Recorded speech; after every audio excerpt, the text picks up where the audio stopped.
अमरावती शहरातील कुंभारवाडा, लुंबिनी नगर, वडरपुरा, संजय गांधीनगर येथील रहिवाशांनी जिल्हाधिकारी यांना वीज बिल माफ करण्याबाबतचे निवेदन दिले।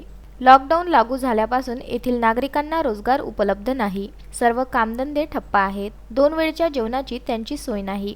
त्यातच लॉकडाऊन काळातील भरमसाठ वीज बिल आले आहे।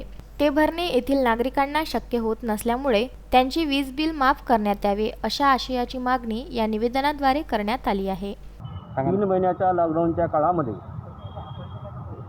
सर्व मजुरांना मजुरी नव्हती, सर्व लोक घरी होते।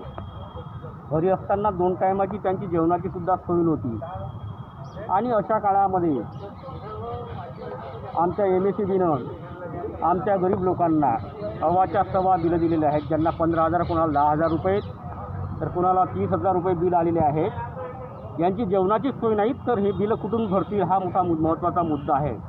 आणि म्हणून मी जिल्हाधिकारी साहेबांना या अनुषंगानं असं सूचित करतो की त्यांनी शासनाला हे अवगत करावं की या लोकांची परिस्थिती वीज बिल भरण्याची नाही, म्हणून त्यांना 3 महिन्याच्या लॉकडाऊन काळातील वीज बिल माफ करण्यात यावं। Bureau report, Vidarbha news, Amravati.